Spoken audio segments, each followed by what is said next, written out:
Welcome back to the Football Tribe UG channel. Robert Kesakos is your usual suspect. Welcome back to yet another live broadcast on your favorite football updates channel. It's a pleasure to be back with you on this beautiful Monday night / evening, the 25th of May 2026. Yes, unfortunately, we missed our morning broadcast due to circumstances beyond my own control. Power is our biggest challenge, and as you always know, sometimes if the improvisation is there, I'll improvise to make sure we do the broadcast, but this time around we're unable to. So hey, good to have you, Viola, on the broadcast. So that's why we missed the morning broadcast, and that story or that trend of doing things may continue throughout the course of this week because of EDCL's ongoing upgrades. It's sort of a bitter pill to swallow, but one that we have to swallow anyway, because what's the alternative? The alternative for the foreseeable future will be getting a UPS, an interrupted power supply, and maybe a couple of power banks to power us for perhaps for the rest of the time that when we need to utilize those resources. Hi, Reluctant Gamer. Good to have you back on the broadcast. So this evening, what should we talk about? Because in my store, I have some key talking points from the weekend, and then the sort of longer term implications of them in as far as the game is concerned. But more importantly, I think starting off tomorrow, we'll then start looking forward to the UEFA Champions League final that will be played on the 30th of May 2026. That game will kick off at 7 p.m. East African time. Now, ordinarily, we've been having most of those games kicking off at 10. Usually, that's when the UEFA Champions League final does kick off. This time around, I think we've been blessed with an earlier kickoff, and I think it will work in everybody's favor, especially for us on this side of the aisle. I do not know if the same will apply to our friends in the USA, our friends in the UK, and things like that. It will depend, I guess. Okay, Summerbank says, hello, Mr. Tribe. Is Messi injured? Not to the best of my knowledge. At the moment, I seek to find out, given that it's been a powerless day until very late on in the evening.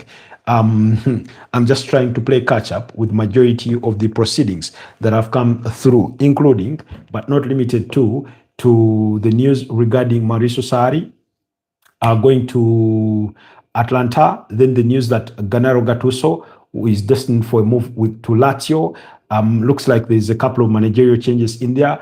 Massimiliano Allegri has been sacked at AC Milan, and they are looking at Andoni Iraola as among the candidates to replace him. So there's a lot of things that are happening quite thick and fast. But I'll also do my best to keep tabs on those stories. Dembele injured. That was the earlier news that we did receive, but he did come out to say that he was going to be ready to feature in the Champions League final. So I think Arsenal fans, if you are hoping against hope that he will be injured for the final, you may have to perhaps pray to different gods. The player that is a doubt as of the moment is Achraf Hakimi. So we'll have to wait and see if that will be the case. But okay, just a second. Okay, so Achraf Hakimi is a player currently with question marks over his availability in as far as the UEFA Champions League final is concerned. Whereas for Arsenal, I think Jurriën Timber is Ben White is obviously out, but Jurriën Timber is one that a lot of Arsenal fans will be hoping against hope that they get that they receive him back. For David Raya, no, that's not the case. Raya is available unless otherwise, because anything can happen in the next couple of days, especially with training impact and those kinds of things. Somebody can get injured. I seem to remember a game this season that Cole Palmer missed after injuring his toe when he had just recovered from injury, but he injured his toe while he was at home. So we can only hope that unfortunate things do not happen to perhaps any of those players that we really relish and would want to see in a final of that caliber. So the expectation is that All sides will field their best teams, but yeah, they do carry some minor injury concerns thus far going into the UEFA Champions League final due next Saturday at 7 p.m. East African time. Ordinarily, initially, my thought was that the kickoff time was going to be 10 p.m. because ordinarily that's when the game kicks off, but this time around, looks like Budapest, Hungary will be a bit kind to us to have a 7 p.m. kickoff, which means it will be 5 p.m., I think, UK time, because we are 2 hours ahead of them. And so, yeah, they're about. With Turkey or Turkey, we are around the same time. Okay, so there's certain things that I wanted us to go through, depending, based on what happened over the weekend, especially as the Premier League wrapped up, and some of the implications henceforth that may arise from those multiple situations. Some of them have far-reaching consequences in terms of, or have very big impacts in the sense of the course of direction that some of these clubs may take. For example, first and foremost, like I said yesterday, beyond Arsenal being crowned champions, I struggled to find what was the bigger story amongst a plethora of stories of what should be the bigger story when you talk about Sunderland, when you talk about Brighton, when you talk about Andoni Iraola, which got me thinking. And by the way, tomorrow, if all goes according to plan, I'll be doing an exclusive video on my Premier League awards for the season. So wait for that one tomorrow. I think it will be published very late in the evening, but I intend to do it tomorrow. Somebody is called Plant Best Vegan Black Man. What's up, little man? What's up to you too? How are you doing? Good to have you on the broadcast. Plant-based vegan. I kindly like the broadcast, but also consider subscribing to the channel if you're, since it's my first time seeing you here. So anyways, like I said, allow me begin with the Sunderland story. And the reason for why I want to start there is because in Sunderland, I thought they had the best summer signing of the season, in my humble opinion, in acquiring Granit Xhaka from Bayer Leverkusen for 20 million euros. It sounds such a modest fee, and if you want to understand the significance of his importance in that team, Manchester United have been linked with the potential move for Granit Xhaka, at least speculatively for now. So that should be able to tell you the sort of significance or the kind of role that he's played in the success of this of Sunderland's story thus far this campaign, and it's one that you cannot overlook in terms of how big stories come. Mariam, hi Mariam. So yesterday they beat up against Chelsea by 2-1 to qualify for Europa League football. Now, it sounds so little an achievement, and yet it is so big. First of all, the team that they beat on the evening, Chelsea, we're talking about the world champions. Of course, they've had their problems throughout the campaign, including the sacking of Enzo Maresca, or when Enzo Maresca chose to part ways with the club, for which, from what I gather, that Chelsea intend to take legal action. I do not know whether it will be on Manchester City or on Enzo Maresca, the individual, when he assumes eventually his role, as highly speculated that he's the man, waiting to take over the reins at Manchester City. Fabrizio Romano already gave us the here we go. So we're simply waiting for the formalities. Perhaps Manchester City are still crossing the T's and dotting the I's to get that one over the line. So in that sense, you look at this Sunderland story, that yes, Chelsea have had their problems, but they're no less a bigger team. They're as big as a team, comes when it comes to English football. And in beating Chelsea ended up finishing 10th on the Premier League log. Now, that's very bad, especially for a team that is really, really wants the finances of European football, particularly the Champions League. We're talking about a team that are the world champions, having beaten PSG last summer in the finals. We're talking about a team that has been the most successful London team in the last 25 years, at least in my humble opinion. So you have all that. And then you have a very young team full of, a lot of good talent. Cole Palmer, Wesley Fofana, Richie James, Malo Gusto, William Estaval, Garnacho, etc., etc. So you have all that composition of the core of the team. And the bare minimum for them would have been at least going back to Champions League football because, like I keep saying, Champions League football is not just an opportunity for big teams to rub shoulders with the big boys. No, it's an opportunity to keep yourself afloat when it comes to finances. We all know that the balance sheet of the team is really, really important. I can see Viola is relishing in basking in the idea or the fact that they are still the world champions. Of course, we'll have to wait until 2029 if Chelsea are to be dethroned of that crown. So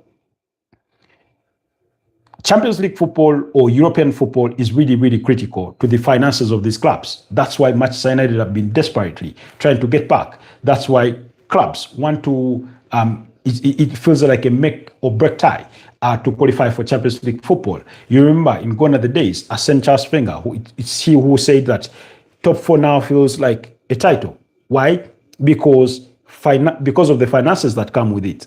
You're talking about a Chelsea side that have debt to finance. You have a Chelsea side that has players' salaries to keep up with. Not that they're going to fail to meet those wages, but it means a lot when it comes to how they behave in the transfer window in terms of player, sales and buys, especially when you're getting a new manager in Xabi Alonso. So it's really, really significant to that extent. But this headline is not about Chelsea. It's about Sunderland on the other side. But just wanted to explain the significance. So Granit Xhaka, summer signing of the season, a manager who has never managed in the Premier League, Regis Libris. What they've achieved this season is really, really tremendous. So a goal from Hume and Malo Gusto's own goal, as well as the consolation from Cole Palmer, sealed the day yesterday. And because a lot of focus, by the way, was on games like, of course, on Arsenal because they were champions, but more importantly on Tottenham and Everton because of the relegation, case, as well as West Ham against Leeds, among other things. And then, of course, some spotlight on the Manchester United game because of Bruno Fernandes's, history-making season. So, but we'll get to all that. So, we're talking about a team in Sunderland. Usually, over the last couple of many seasons, oftentimes the teams that have been promoted, at least all of them have been getting relegated. And it's sort of been, I think in the last 3 consecutive years, that's the sort of trend you've had. Teams come in 3, they all get relegated. Last season, we saw that. Ipswich, Leicester City, and was it Southampton? Yes. So Sunderland looked to beat the odds. And at the start of the season, as part of my predictions, I think it was Leeds that I gave the nod to stay in the top flight. I did not think at any one point that Sunderland would stay up. I did not think it was impossible, but at the time, I did not think their squad was good enough to get them there. Nonetheless, with some of the signings that they did, including Granit Xhaka, who brought leadership to that team, he sort of, when you see him on the pitch, he's like a player coach of some form. He transmits whatever the manager wants on that pitch. He coaches his teammates in terms of organization, in terms of giving them direction, in terms of having them stay focused. And if you remember, when he suffered an injury and he was out for a period of about 3 to 4 weeks, that period Sunderland suffered. That's the time when Sunderland stumbled the most. So he's been of great significance. But for Sunderland to qualify for European football by the virtue of the fact that they finished 7th on the Premier League table when they're in their debut campaign after earning the promotion, it's really, really an incredible story. And those players that have gotten Sunderland there, the Chamstein, Telaubi, Noah Sadiki, and then Robin Rofes, the goalkeeper, of course, Mandava, Mokele, Leafy, Brand Robbie, all those guys have been really, really tremendous. So Sunderland, I thought, is a very, very big story for earning their place in UEFA Europa League. Now, the challenge will be for them next season. 1, assembling the squad that is sufficient to compete in the UEFA Europa League, but also maintain their good performances within the Premier League, because oftentimes the challenge for most of these teams, when they qualify for European football, it becomes a challenge to strike a balance between their performances in Europe as well as back in the domestic league. Why? Because with Europa League football, as similar to UEFA Conference League football, is that you play on a Thursday, and you play on a Thursday, then 48 hours later you're playing. That means maybe on a Sunday early kickoff. So it's oftentimes very challenging, especially when you factor in sometimes traveling in some further distances. So it tends to take a toll on the squad. Sometimes managers are rookie at that stage, and they struggle with the balance. And sometimes these clubs do not have squads of the required depth in terms of numbers as well as quality, significant quality, that let's say you're going to rotate maybe 5 or 6 players every time you assemble your team for a new match to have that sort of fresh legs. So I think it will be the challenge. We've seen the case with Crystal Palace throughout this campaign. They are playing the finals of the UEFA Conference League this week on Wednesday, but it is the performances in the Premier League that suffered. That's why they ended up finishing 15th on the Premier League log, contrary to where they finished, which I think was 12th last campaign with Oliver Glasner. But nonetheless, it is still a tremendous story for Crystal Palace, given what they've been able to achieve. So I think that will be the challenge for Sunderland. But also the other challenge will be keeping some of their sort of key players, the likes of Noah Sadiki, the likes of Granit Xhaka. Can they keep a hold of that group and further improve on that one? That there's that defender called Ballard. Yes. So can they be able to keep those players? That they will wait to see if they can stand the test of that. Now, then the other story or key headline, still from the weekend that I wanted us to focus on, is FC Bournemouth. Now, FC Bournemouth is an interesting story. Why? Because two parts of it make the headlines within the Bournemouth story itself.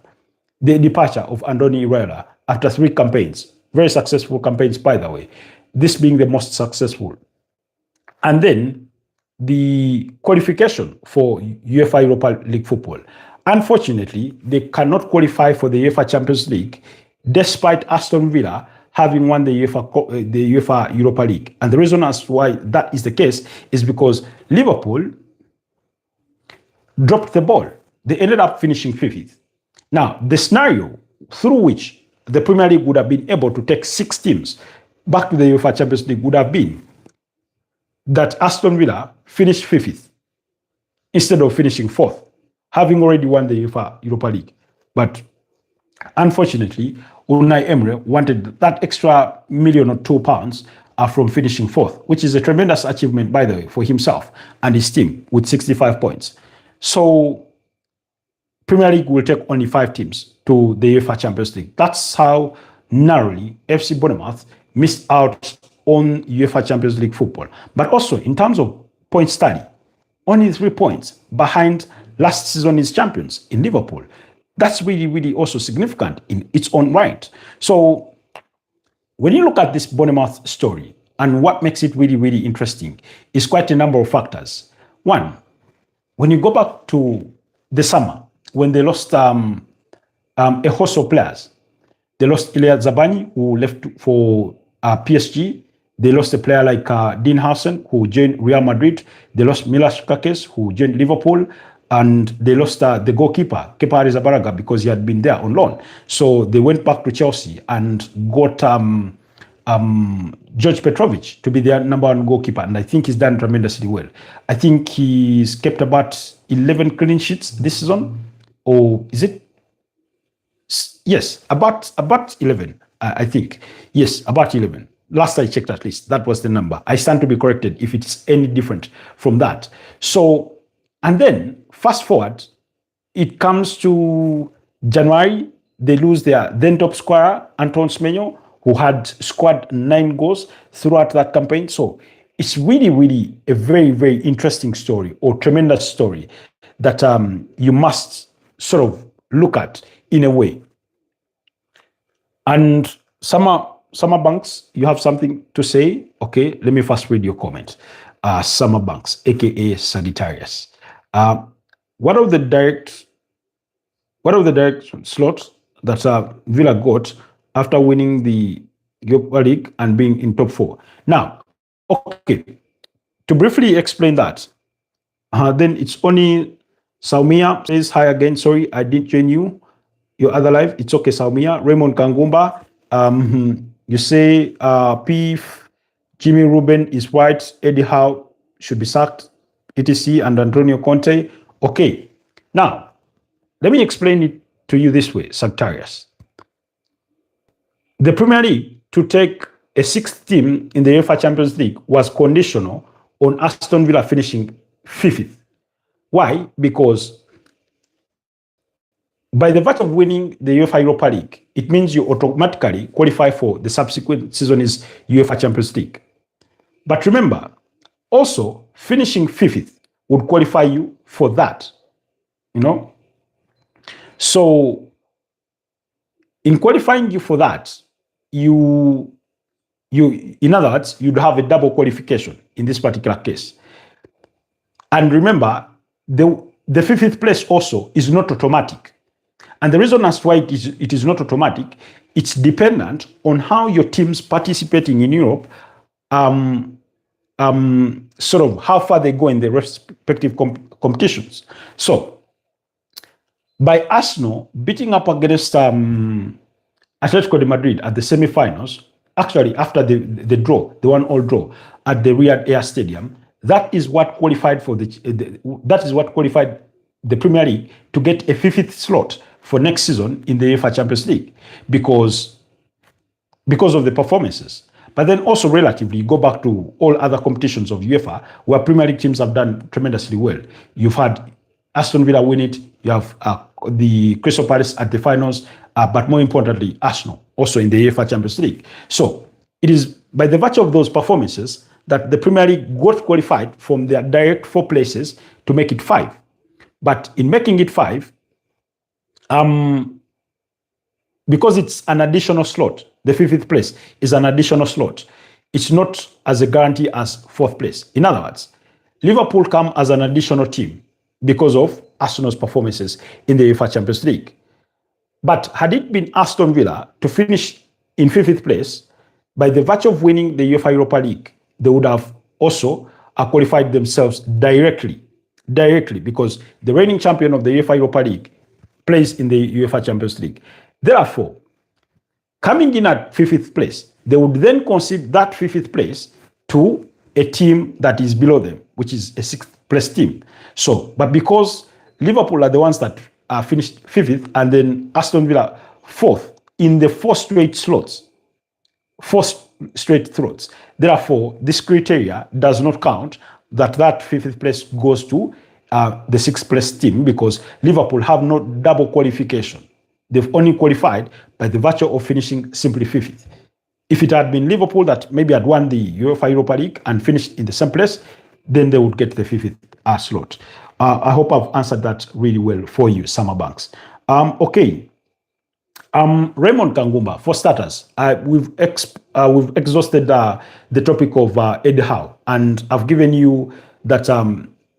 I've told you the scenario or about the meeting that Eddie Howe had with his bosses of PIF and then David Hopkinson, and they agreed that he will stay on next season. Unless something changes in the summer, you ought to bring yourself to the fact that Eddie Howe, for now, is there to stay. I understand your wishes of having a different manager. Antonio Conte is now available because he's parting ways with Napoli, and I completely understand your wishes to have that. But for now, sort of find it in yourself to accommodate the fact that Eddie Howe is here to stay. That is what I'll simply say about that. Okay, Vala says, why they didn't put Joao Pedro's goal as the best goal of the season? Well, your guess is as good as mine, but I don't think even the contenders themselves are bad. I think they are good, but I do not know why that of Joao Pedro is not included. I think you're talking about the goal that he scored against Nottingham Forest.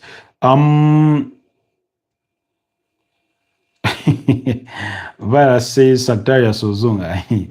Okay, Summerbank says, my question is which league will take the other team in the UEFA Champions League after Villa won the Europa League, yet it was in the top 4 and it just vanishes. No, it doesn't just vanish, by the way. Remember, there are teams that come through the playoffs. Every time an extra slot is accommodated to a European giant at league, you have teams from other smaller leagues around Europe suffer. In other words, you would push one of the team or another team somewhere within Europe, and I do not know with absolute specificity, then they would have to go through the playoffs. Usually that's how it operates. I'll give you an example of, let's say, Club Brugge from Belgium or a Copenhagen of some form that they would need to then come through the playoffs, instead of coming directly, instead of qualifying directly. Then there's the coefficiency level, there's a grading of the leagues and things like that. So that's why it's not like once that slot is given to a Premier League team, suddenly a team that was meant to qualify does not get to qualify. It simply makes their journey a bit more difficult. That's why you have the likes of FC Basel from Switzerland come through and things like that. So that's how I can explain it briefly, but I hope it does make sense on your end, or that I've sufficiently answered your question. So anyways, we're still talking about the FC Bournemouth story. So they lost all those players, including by the Dango Ouattara and Andros Semenyo going to Manchester City at the time when he was their top scorer with, I think, a tally of about 9 goals. So, and yet somehow, somewhere, they finished the season as the team with the longest unbeaten run in the Premier League, 18 games.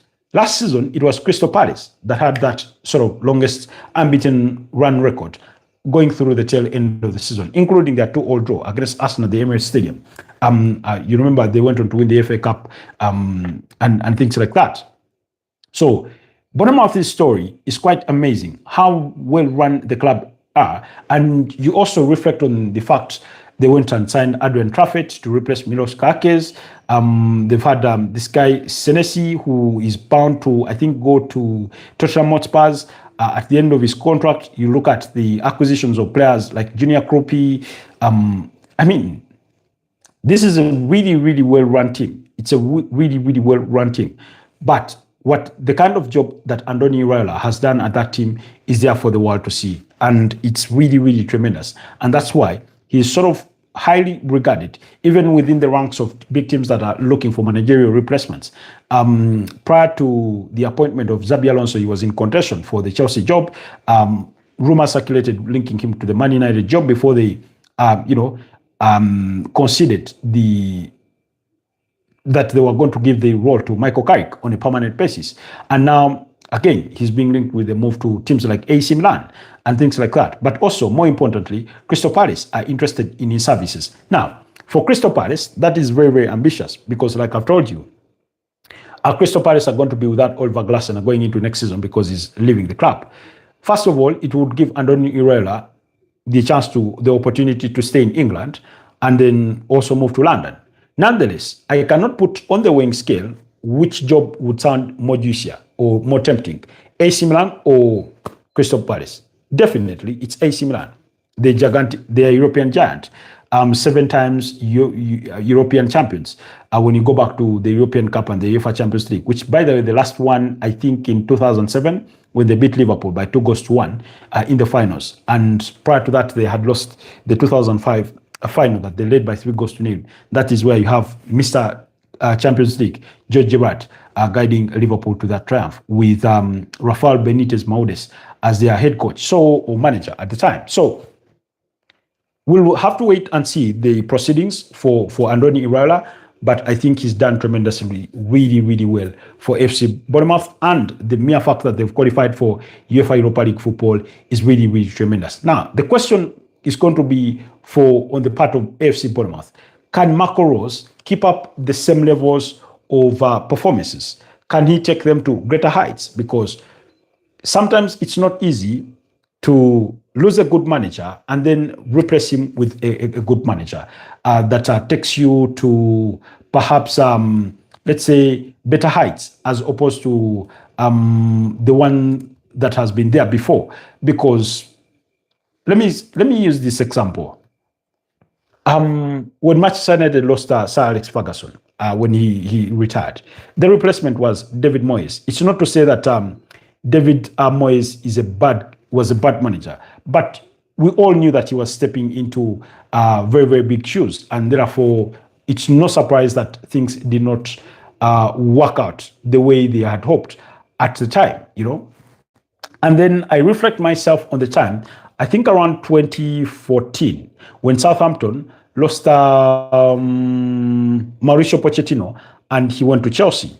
Now, when they were replacing him, they replaced him with Ronald Koeman. Ronald Koeman did well, but I do not think he was much better than than Mauricio Pochettino, what he had achieved. So, but that sort of feeling. So, Marco Rose is going to be a huge test. First of all, you take on the reins. The other example I can give you is Inter Milan. Jose Mourinho won a treble with Inter Milan in 2010, Coppa Italia, the Scudetto, and the UEFA Champions League. He was then replaced by Rafael Benitez Maudis. He did not even last the season. Why? Because things just did not work out for him while out there. So for FC Bournemouth, I think that's going to be their challenge. You have a new manager in charge in Marco Rose. Can he take you to greater heights than those that have been achieved by Andoni Iraola? But then also, you have the challenge of competing favorably in the Europa League as well as domestically. Similar challenge that is going to be faced by Sunderland. So equally for them, it will depend. Can they keep a hold of some of their star players? Ryan has attracted interest. Junior Kropi is being scouted by a lot of European giants. Marco Senesi is going to be leaving. Adam Smith is being scouted by a lot of big teams, including Manchester United. Ryan Christie is among those players that a lot of teams are looking at. So Adrian Trafford, sooner or later, teams looking for left back could think about him. So you never know where it sort of settles down. Again, I do not think it will be a good recipe to combine a new manager with a lot of new faces if a lot of players leave like they have had to experience in the last 1 year. So that's going to be the challenge. Vela says, Walai, tell those guys to take the world champion because we are tired of them. To take the world champions because you're tired of them? Vela, you're going to have to hang on tight to your team. Anyway, so that's the Bournemouth story with Andoni Iraola. So among the many key talking points from the deadline day or the final day of the season in as far as things go. Then the other big story is with Chelsea. It is one that I've already hinted upon, so I will not take much time on it. But it's worthy of the story. Why? Because when last season ended, by the time it all culminated, Chelsea had won the UEFA Conference League. They had finished fourth in the Premier League, beating against Nottingham Forest by 1-0 on the final day. That goal scored by Levi Colwill, I think around the 50th minute, won them the game. So it guaranteed their qualification for Champions League football. Really, on the other side, Newcastle were losing by 1-0 against Everton at St. James's Park. Nonetheless, they still managed to qualify for Champions League football. But that was at the expense of Aston Villa, who lost to Manchester United on the final day by 2-0 at Old Trafford. So Chelsea, after achieving that, went a mile ahead and won the FIFA Club World Cup, the new expanded inaugural edition that was in the USA. So coming into this season, of course, they were no longer competing in the UEFA Conference League, but in the Champions League. I do not think there was any expectation that Enzo Maresca would win the Champions League. Nor was there an expectation that he would win the Premier League. But he was expected to challenge, maybe better, maybe to where he finished fourth last season, to finish fourth this season or even third. At the start of the season, my prediction had been that Chelsea would finish third on the Premier League log, actually ahead of Manchester City, because I had put Liverpool in second place, So, but that did not happen. As we all know, the story turned out to be quite very, very different. Then, of course, came the undesirable or unexpected changes during the course of the campaign. they've been the most indisciplined team of the season. They've been literally accumulating red cards for fun, like they're souvenirs, at least each player fighting for one, whether it was Joao Pedro, Levi Colwill, Moises Caicedo, name it. Everybody, Trevor Chalobah, everybody wanted to get a piece of it, like it was something. But because of the size of the club they still nonetheless had expectations weighed on their shoulders. Obviously, Enzo Maresca leaves, and then who comes in? Liam Rosinia, very inexperienced, or with very limited experience, having worked at Strasbourg and being an assistant at Derby County to Wayne Rooney and that kind of thing. So he comes in, and I've already said, it's always not an easy task to take that sort of leap coming from a team like Strasbourg and walk into Chelsea, because the circumstances are different. The expectations are different, Of course, there have been outliers, people that have come to the big stage quite very early on in their careers and have cracked the code. Those are there, the Pep Guardiolas of this world, but there are not many of those kinds. Others have to sort of go through the ranks. So it felt like a giant leap from Strasbourg to Chelsea, And eventually, to say the least, it did not work out. Eventually, he's shown the exit, and Carl McFarlane has to take on the reins to end the season. So it's been a very disappointing season for Chelsea, looking at where they finished on that league table, 12th. I do not think that's where they would have desired to be. I seem to remember, I think, was it the 2015-2016 season, when Chelsea had part ways with with Jose Mourinho. That was around December, I think. They part ways with him because things were not going his way, despite having won the league title a year earlier. They ended up finishing 10th. And I stand to be corrected, but I think it was Gusidik that who came in to wrap up the season, because more often than not, or at least on two different occasions, Ibrahimovic went to Gusidik to help him see out the remainder of the season. I think he did the same thing in was it around 2012? Thereabout. Okay.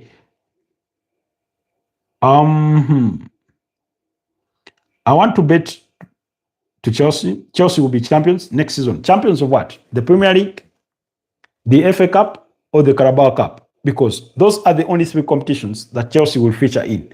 So they will be champions of what? Summerbank says, Viola, we bet Chelsea won't be the champions next season.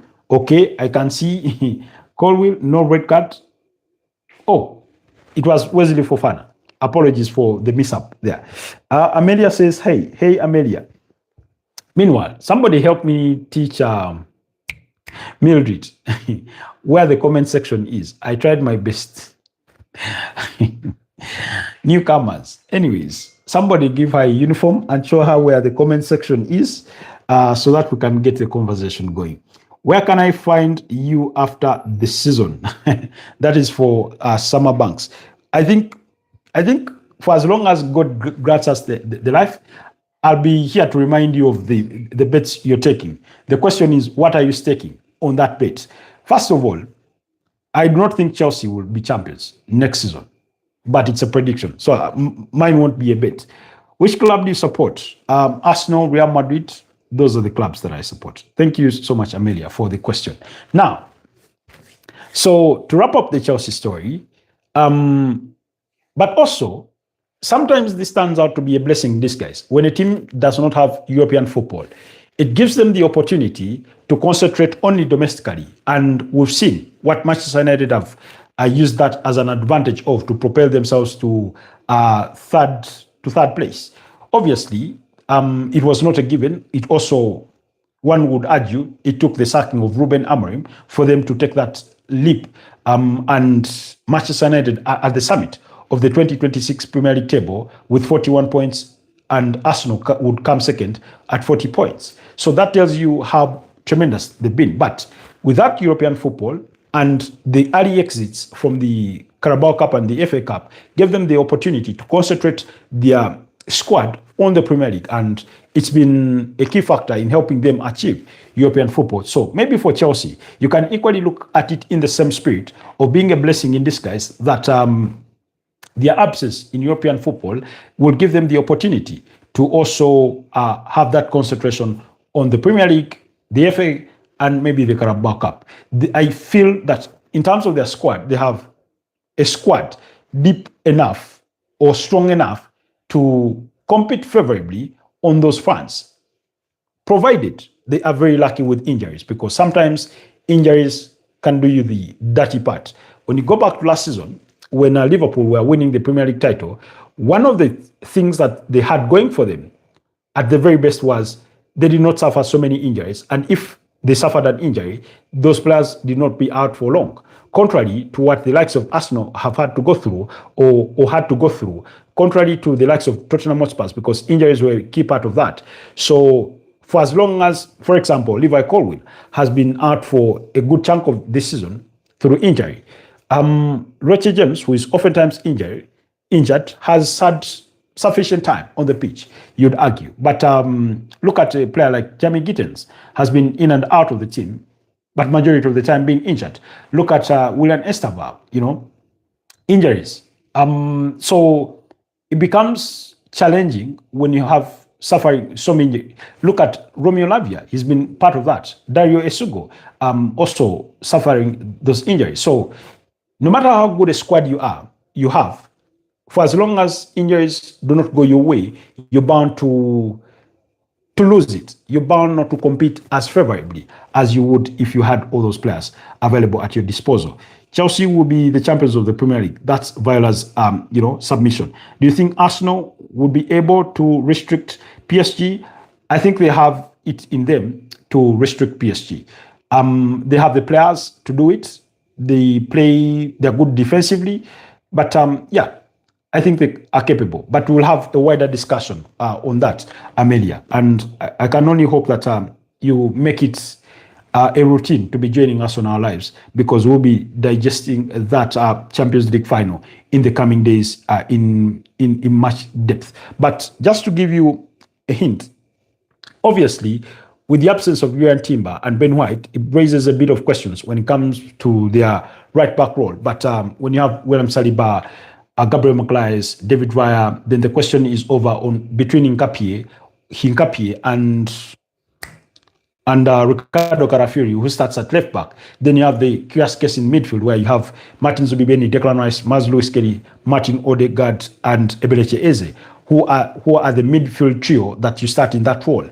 Are you going to go with Rice, Zubimendi, and Odegaard, and then who you deploy up front? I have a strong feeling that it could be Kai Havertz that starts at the tip of the forwards, then Bukayo Saka to one side. Then on the other side, is it going to be Gabriel Martinelli? Is it going to be Leandro Trossard or Eberechi Eze? I do not know. We wait to see how things span out for that. But when you look at their overall performances this season, they are really, really capable of restricting PSG. PSG, I think, have arguably scored the most number of goals. No. Is it Bayern Munich or PSG? One of those two have scored the most number of goals in the UEFA Champions League this season. On the other side, you have a team that has conceded the least number of goals in the same competition, because they've conceded about 6 goals so far in the campaign.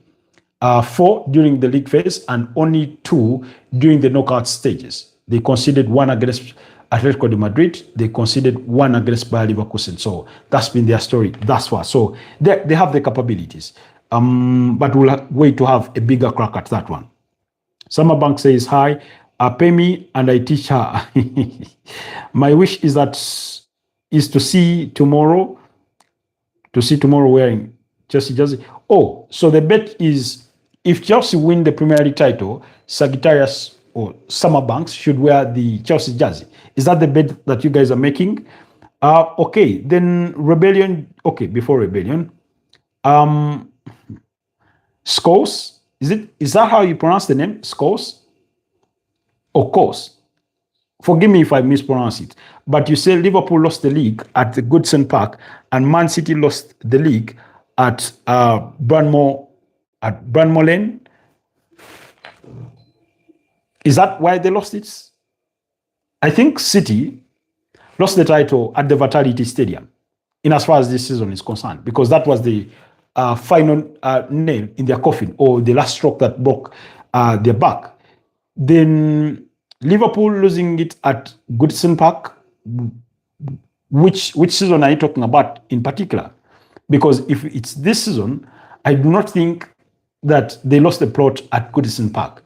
That's why I do not think I don't think that's where they lost it, in my humble opinion. Rebellion is back with us. Do you think Hull City can win the Premier League? Wow. I think it will be a story of the century if a newly promoted team came and won the Premier League title. I do not think it will be the case, but there are only two things impossible in life: resurrecting from the dead and going back into your mother's womb. Those are the two only impossibilities in life. Everything else is possible. Okay. NT says we should see sports only as a game, but many people have turned sports into a gamble. That's, I think, NT, that's something you've submitted about before. I remember we've had engagement about that. Brilliant says hi. Scott says Hull win the Premier League. More chances of Accrington Stanley winning the Champions League. You idiot. Okay. I understand where you're coming from. I know you. Okay, I understand you're trying to be sarcastic and all, but like I said, there are only two impossibilities in life. Only two. Let me remind you. Whereas Hull City are simply a newly promoted side, when you go back to the 2014-2015 Premier League season, Leicester City had been fighting for their lives to stay in the to avoid relegation. So, and they ended up finishing 14th on the Premier League log with a tally of 41 points. And I think it was Nigel Pearson that helped them to avoid relegation. I stand to be corrected, but I think is the guy that helped them survive that. Then going into the subsequent season, they bring in the former Chelsea manager in Claudio Ranieri. And what happened? At the start of the season, their aspirations were simple: fight against relegation and make sure you do not get relegated. Stay in the Premier League. That was the simple objective. And by the half point of the season, they had already achieved that, 40 points. So then the rest was take each game, each day, the way it comes. They did that, and guess what happened? They ended up being champions. From finishing 14th on the Premier League log to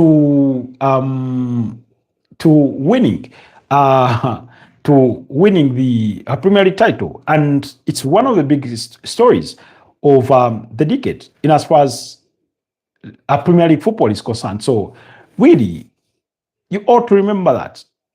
You ought to remember that. You know?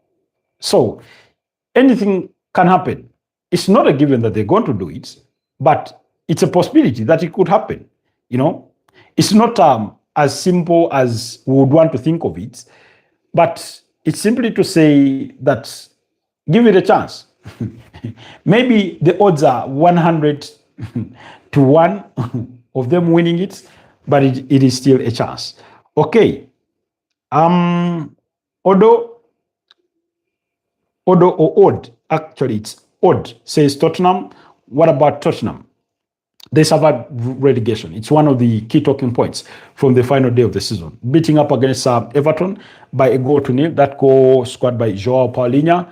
He scored some significant goals thus far this season. He also scored in their 1-1 draw against Wolverhampton Wanderers. So good for Tottenham Hotspurs. And I've seen some quotes from Rick Carlson, I think alluding to them competing for perhaps silverware next season with Roberto Di Zerbi.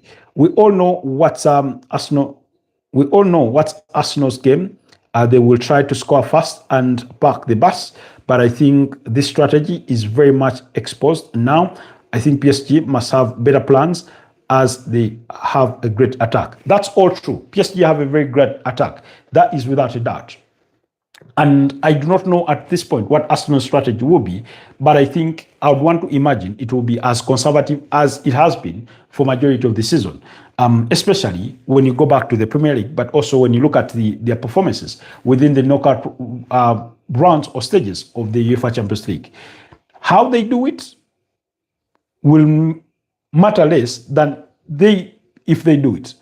In other words, whatever the strategy will be, the ends will justify the means. Whether it is score one goal and park the bus, or try to go toe-to-toe with PSG, or try to leverage on any weakness whatsoever, because a lot of people seem to paint a picture that PSG are without weakness. I'll give you an example. The way they play, first of all, they tend to isolate their last two defenders. That's William Pacho and Marquinhos. They tend to isolate them. And then they create overloads in the final third where they bring, let's say, Akraf Hakimi to tuck in on the inside with Desiree Doué staying wide. Then on the other side, you have Nuno Mendes tucking inside and Kivisa Kvaratskhelia remaining wide on the overlap. Then Ousmane Dembele pulls in deep a little bit to receive that ball and help in the quick transition going forward. So in that system, you have areas that you can look to exploit. And I think that would sort of benefit, let's say, Arsenal if they were to start with Ricardo Carafiori with that sort of system, because he likes to venture forward, you know. So, I mean, we're talking about a team that we saw concede 4 goals against Bayern Munich. So, in other words, it's not that they are impenetrable. You can score against them, you know. You can score against them. The question is, if Arsenal try to go toe-to-toe with them in terms of attacking football, that will be the end of Arsenal, because PSG are very good at that. But knowing how Arsenal behaved throughout the course of the season, they'll have to also play to their strength. So whatever the strategy they'll look to deploy, the ends will justify the means if they can win it, you know. So besides, it wouldn't be the first final that would see, let's say, end in a 1-0 scoreline. We've seen a good number of those. Go back to Man City beating up against Inter Milan by 0-0. Chelsea beating Man City by 0-0. Bayern Munich beating PSG in 2020 by 0-0. That goal in the 59th minute by Kingsley Coman. PSG had a very, very good attacking line, you know. So I'd imagine that would be the case. Go back to 2012, after a 1-1 draw and then Chelsea winning it in no more time. So Bayern Munich had a very, very good attacking side, you know. Mario Mandzukic, Frank Ribery, Arjen Robben, you know, Bastian Schweinsteiger, all in that team. Very, very good side. So anything can happen. Tottenham is the best, okay. Score says, yeah, we love you, Spurs. Score says, yes, City lost it when they drew 3-3 with Everton. No, I do not think that's when they lost it. I think that is when it came back into Arsenal's favor. However, remember, Everton are playing at the Hill-Dixon Stadium, so it's no longer Goodison Park. That's just a point of correction. But thank you so much. And I completely understand your point, where you're coming from with that, you know. Okay, 2 years ago, Liverpool lost the league at Goodison Park. Okay. Okay. Then I can see there's a comment from Son of Soweto. At long last, you're back. Okay. Gradao Games says there's a cockroach behind you. It's okay. It can't eat me. Son of Soweto says, good evening, my lovely sister. Who are you responding to? Son of Soweto. Son of Soweto joins us from South Africa, by the way. Huge fan of domestic football down in South Africa. Then I told you, Abdul Wahid says, hi, how are you doing? I'm good, Abdul Wahid. Abdul Wahid bought me a cup of coffee yesterday, so thank you so much for having you back. I told you the Sundowns are the top team. Yeah, but they lost out on the league. It's Kaizer Chiefs that won it. But congratulations upon your victory or your triumph in the CAF Champions League. I think the last time you guys had won it, was it 2016? I think around 2016. And coach, I forget the guy that went to Al Ahly in Egypt. His name does elude me. Before Coach Rulani came in, you know. Okay. Let me see. Raymond says, hi, Premier League season has come to an end.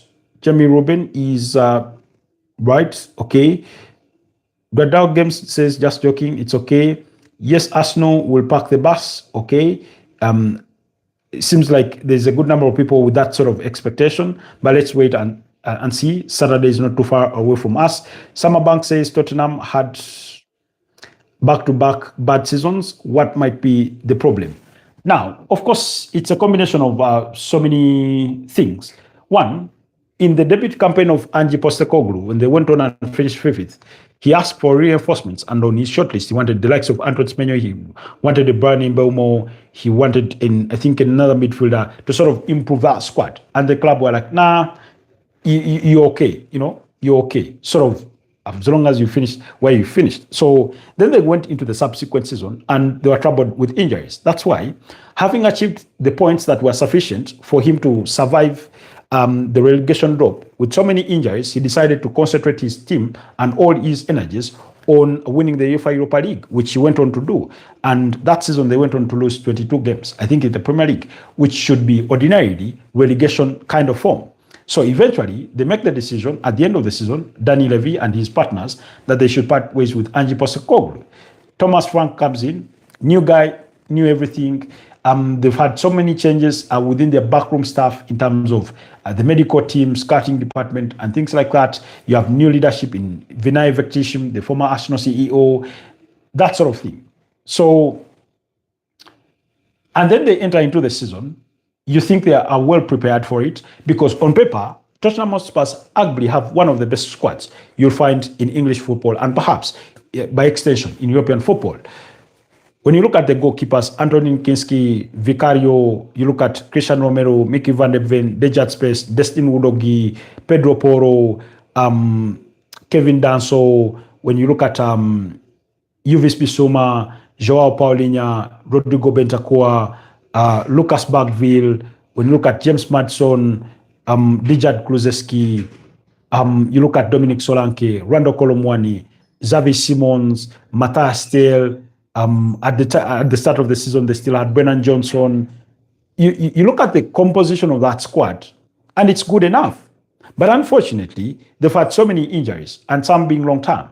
Nonetheless, the injuries are not a conclusive sort of excuse for them to finish how low they have finished, even though it is a significant part of it. So you have a new head coach who has come from Brentford, and Tottenham is an upgrade for him. So you have these players who have to adapt, and injuries do not help if you're trying to teach a new set of players how to play. Look at Muhammad Kudus, started the season as one of the brightest stars within that team, and yet somehow, somewhere, they lost him to injury, and it's never been the same. I think he's finished the season with about 5 assists or thereabout, and he achieved all that in the early parts of the season. So it's not helped that they've missed a player like him for as long as they've missed him. And yet he was bought from West Ham quite expensively, by the way. So those are all factors. And then the managerial changes. Of course, some were really, really bad. So in as far as this season is concerned, he's had about 19 appearances, 2 goals and 5 assists. But that tells you how big a player they missed. A 7-goal contribution in 19 games. Imagine what he would have had, possibly in 30 games. Remember, he was also new to the team. So it did not help. Then when they sacked Thomas Frank, they made the wrong decision in appointing Igor Tudor. No Premier League experience, has never spent more than a year at the club. His reputation was not rock solid. I thought they would have looked inwards in as far as Premier League experience was concerned, even if it had meant going back to Harry Redknapp, who was not, well, I do not remember being in any coaching role since 2012 when he left Tottenham Hotspur, or a Tim Sherwood, who after leaving Tottenham Hotspur, I think in the 2013 season, he went on, I think, to Aston Villa, where things did not work out pretty well for him. He would have been up for the task. In other words, they could have looked for, even if it would have meant calling out some other big sum out of retirement, it would have helped. But then they went with Igor Tudor, and fast forward, they burnt their fingers with him, and they had to make another managerial change. And that's when they decided to bring in Roberto Di Zerbi.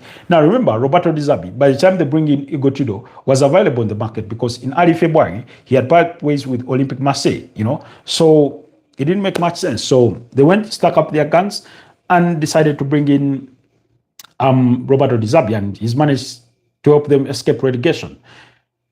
So some of their problems have been both on and off the pitch in terms of their decision makings and things like that. Some player recruitment has been lacking.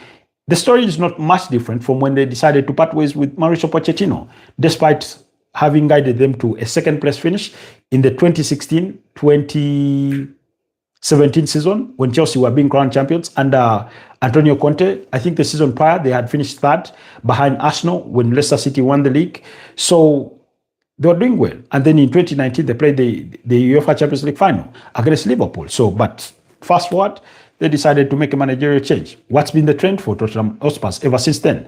They've qualified for a couple of cup finals, including the Carabao Cup final in 2021 under Jose Mourinho, who they sacked eventually before that final, which they lost to Man City by 0-0. I think Ilkay Gundogan scored in that one. Then winning the UEFA Europa League, which was their highlight of last season. Other than that, and then also you had Thomas Frank, then Danny Levy, who was sort of the face of the club, also leaving. That does not help.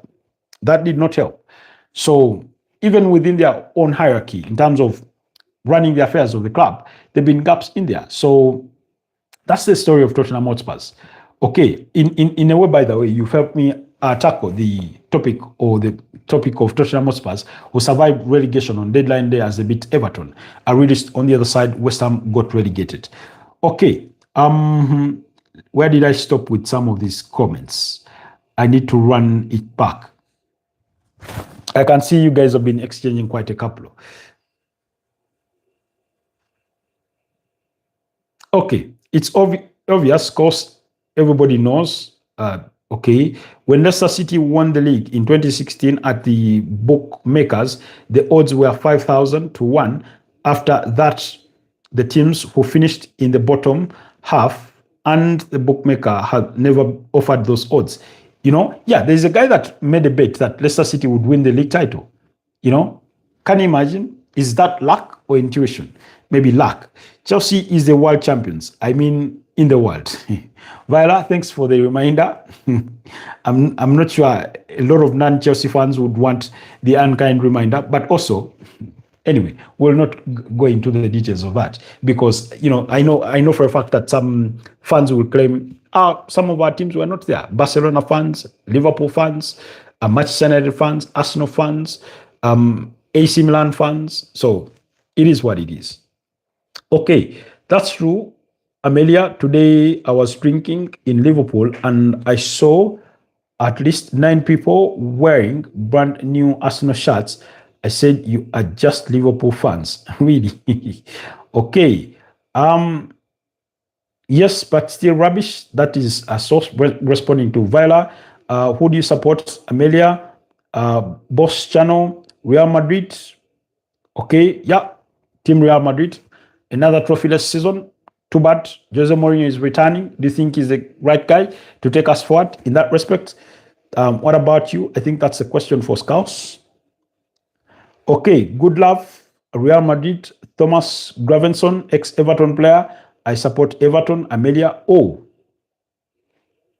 Wow. You support Everton. It's yesterday that I was talking about some former Everton players, including Yakubu Aigbeni and the likes of James Beattie. When you go back, you know, to back in the days, some of those names take me back to places. Anyways, Phil Jagielka is a guy of yesterday with the Tim Howard, the goalkeeper. But yeah, Amelia says Madrid. Oh, Viola says Madrid. Okay, where are you from? Kampala, Uganda. Thanks for asking. I'm sure you've seen a good couple of videos of Arsenal fans celebrating in Uganda. I may have not been in any of them, but that's the country where I'm from. Small landlocked country in the eastern part of Africa with Kenya, Tanzania, South Sudan, Rwanda, and DRC Congo as our immediate neighbors. Okay, Amelia says Virginia, all right. Oh, Virginia, USA. Yes, Viola, Liverpool, Amelia, and you. Okay, I can see most of these exchanges are between you guys. Very encouraging. Yes, where are you from, Viola?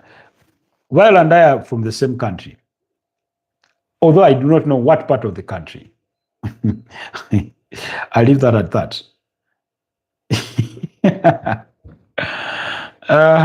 Viola. Viola. Okay. Viola is a Ugandan working in the USA. Maybe. That's what I see in the comment. She says she's from the USA. Ugandan by birth, USA by citizen, probably. Okay, it is what it is. Okay. Hey Amelia, have you seen a show called Killing Eve, the woman? Oh, Jerry's Corner. I do not know about the show, but that's between you guys. If Everton sack Moyes, who should be the next manager?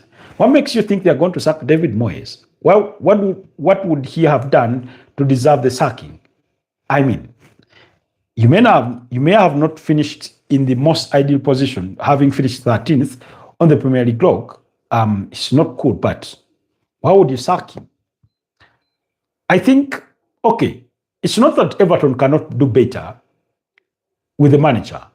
Obviously, there are a couple of managers out there that are very promising, but it's not a given.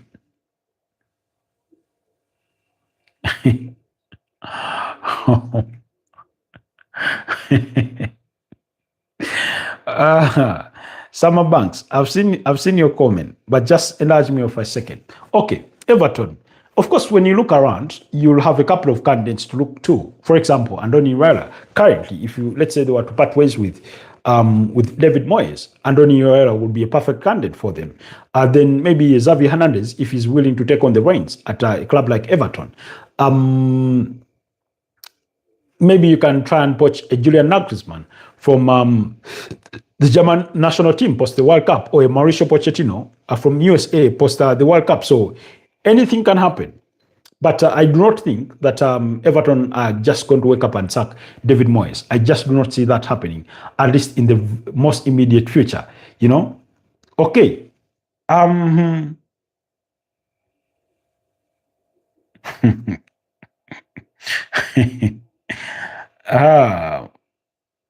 Okay. Hi, Viola.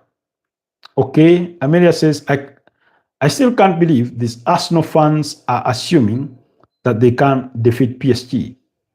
Now, let me say this. Anything can happen in football. I think that's something that we've always said. Anything can happen. Any of those two teams can win the game on Saturday. The odds may not be 50-50, but you could say it's maybe 65-35 PSG Arsenal.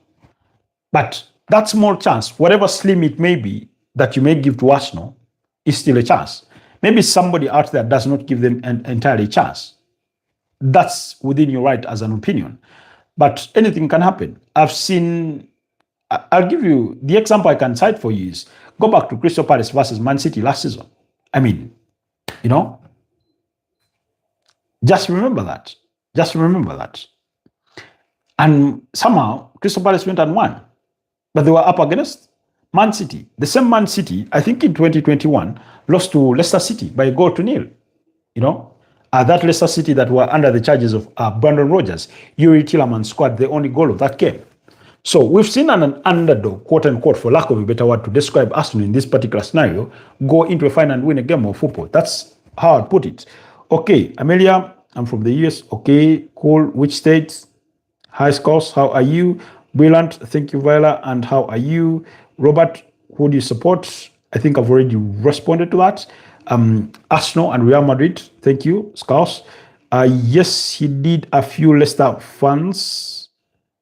Yes, he did. A few Leicester fans back them, Robert. Okay. Avan, is it Avantika or Avantika?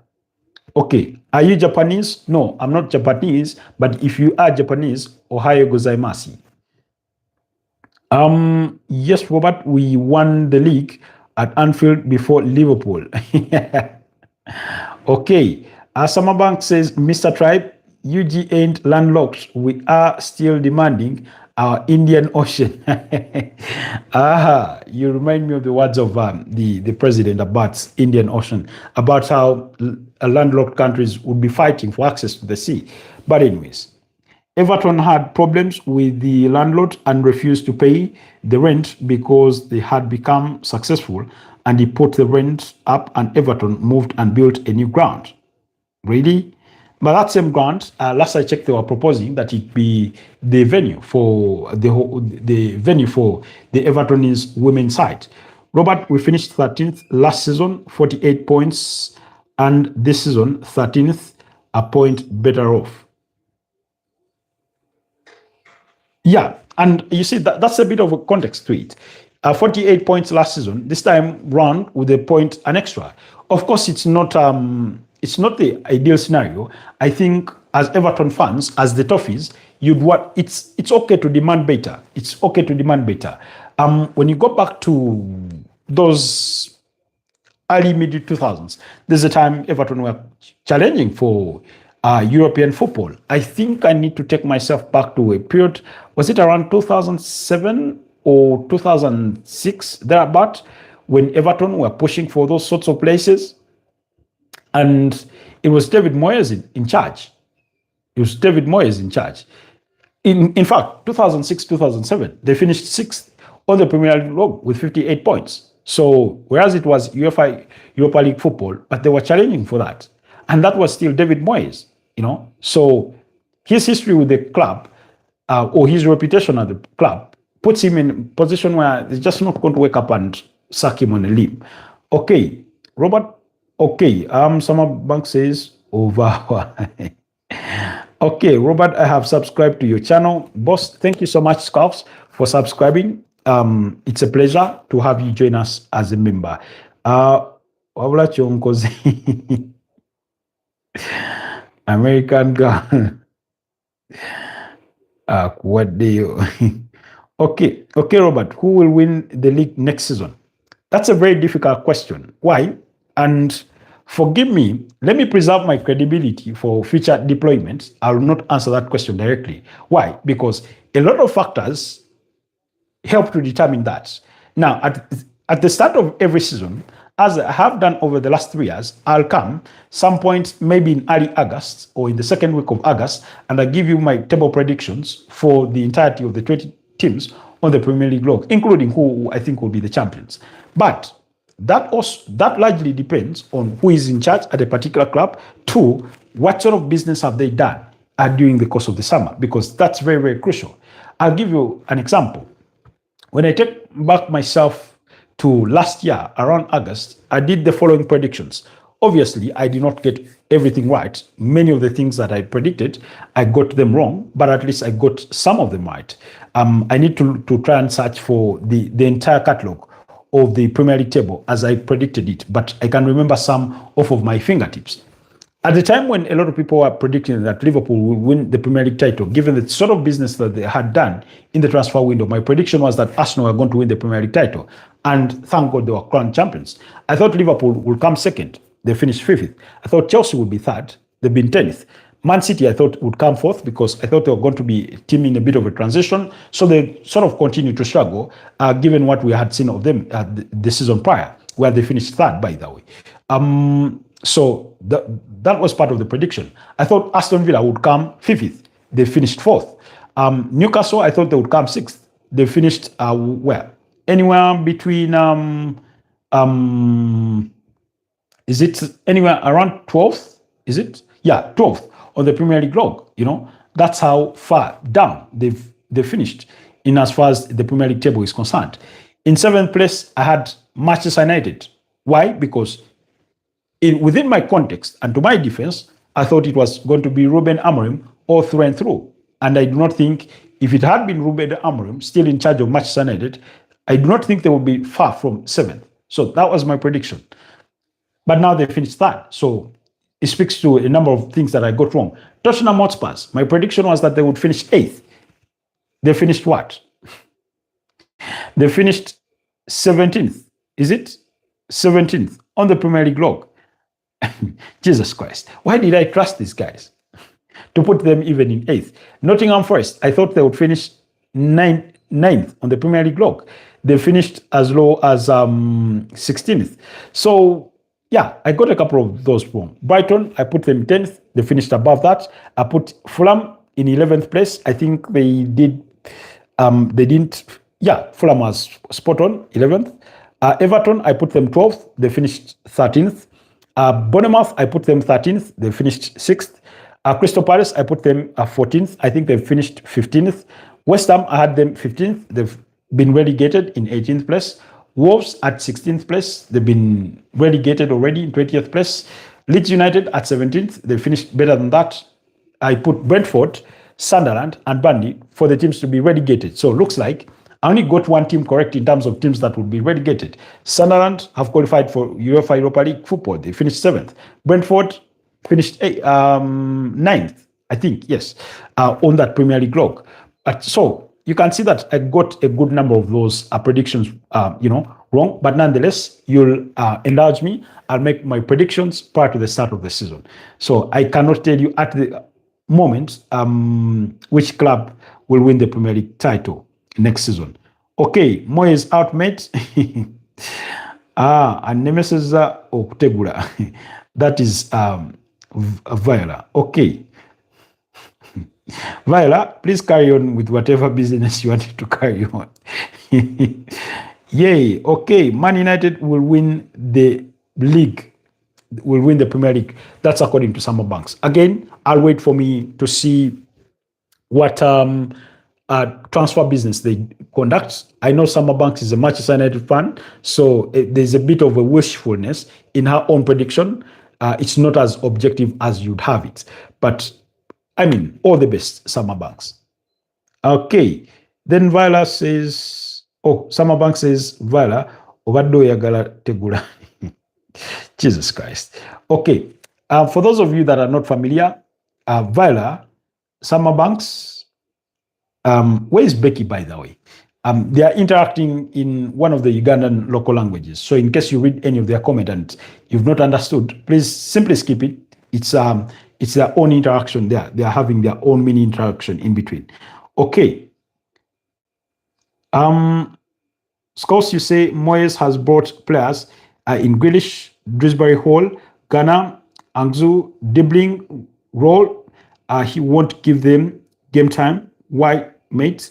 He has to go. No, but Jack Grealish got injured. He broke his toe and he was ruled out for the remainder of the season.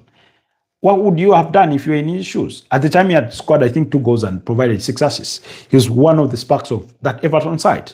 I think Keenan Drisbury Hall has done really well. I think James Garner has been brilliant, by the way, in that midfield. He played with forgive me if I mispronounce the name, but initially he was playing with Idris Ganagay, and at the end of the season, he sort of missed his partner, and then they brought in Irog Banam, to play alongside him, and maybe it was not the same, but Tyler Dibling, he's not played a lot of football this season, that I clearly understand, and he did not come cheap. Anzu, and then also Tony Barry has not been a tremendous success or an instant hit. But there's room for improvement. I understand. Summer Banks says, oh no. So Scores was responding to Summer Banks. I have that feeling that Carrick will do it. Okay, let's hope for the best.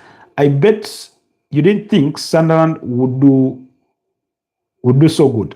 Obviously, I did not think. I had them as among my relegation candidates. Okay, go on, Sam. Hope it's not Liverpool. Liverpool, let's wait and see how they behave during the summer transfer window. Okay. Scorsese says, we know that, but Robert, but he annoys people. Moyes has his favorites. I mean, I think it happens with every coach or manager or head coach. Because remember, you ought to have the spine of the team. And those are the players that you trust. At least 7 players have to be sort of religious starters. So, for example, Jordan Pickford, guaranteed. James Tarkowski, guaranteed. Who is his preferred partner? Is it Michael Keane? Is it Gerard Braithwaite? Desert, Myakalenko at left back, Jack O'Brien at right back. Then you come in that midfield of Idris Kanake. I think he's been quite a diligent servant. I think last summer he put pen to paper on a 2-year deal, and he's done really, really well. Then Irogbanam Ilman Ndiaye, I think in terms of his numbers, he's not contributed to the heights that I would have loved him to contribute. I seem to remember watching him in that game against Manchester City, and should have buried a couple of chances in that one, but he missed them. So, and then when it's come to the strikers, because Beto and Thornberry are not of much difference in terms of what they give you, the odds have fallen to whoever is chosen on any given day to start the game. Then Keenan Drisbury Hall, James Garner in that midfield. I mean, he's had that core, you know. I particularly understand when you talk about the Tyler Diblings of this world, the Angzu, because you're talking about the Tyler Dibling player who is such a huge prospect. And I think it was the former Southampton manager, Russell Martin, who said, I think he's the best player he's ever coached in terms of ability, you know. He had such huge praise of him. So, but let's wait and see. Boss, Channel writes, I'm off to bed. Take care of yourself, Robert. And let's hope Everton and let's hope Everton do better next season. Good night, everyone in the chat. Thank you so much, Skulls, for having been part of us tonight. Banange from United States of Uganda. Okay, who do you predict to win? Skulls, that was for you. USU. Okay, anybody but Liverpool would do me.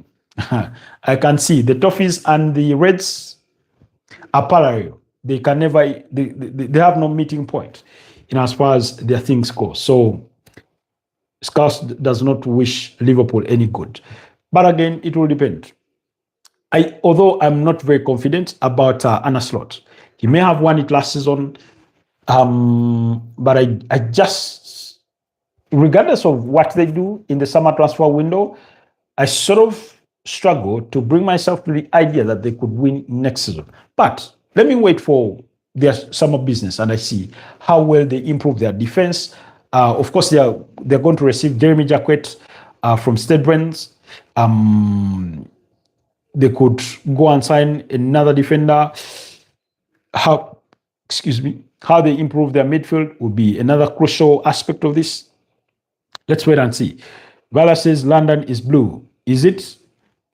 Slot out as well. Robert, good night. Now, if you wish Slot out, then basically you want them to win because you're advocating for Liverpool to get a better manager. And if they get a better manager, they will eventually win. So you rather put them in a position where you sing hype of Arne Slot so that he stays for next season. London is red, unfortunately. Viola, thank God I'm not the one who had to remind you of that. It's Scouse all the way from Merseyside that has reminded you that London is red, unfortunately, as much as you would have loved it to be otherwise. I predict your team, it's United. Yep. Oh, no. That is from Summer Banks. You predict? No. Scouse is an Everton fan, not a United fan. Summer Banks, I know you're looking to recruit more Manchester United fans, but I do not think the comment section is going to be the place to do it. Or Scouse will be the person that you recruit first. You may need to try convincing Viola to join you at Old Trafford. Scouse, we are the world champions. World champions of a competition that, let me not say anything further. Let me preserve peace because of the other forums through which we may interact with Viola. Let me not start a war that I may not be able to finish. Otherwise, she may summon her sister here in Becky to have a go at me. Mr. Devil says, you remember me? Why would I forget you, Mr. Devil? Your reputation precedes you. And when I say your reputation, I mean your name. Chikore. You're world champions, but trophyless this season. That's all I can say. Anyway, I have a strong conviction that Xabi Alonso will change Chelsea's fortunes for as long as he's given time, for as long as he can buy himself some time, because being given time has to also come with you propping up yourself, buying yourself some time. In other words, you have to strike a balance between building whatever it is you want to build while putting some results on the table.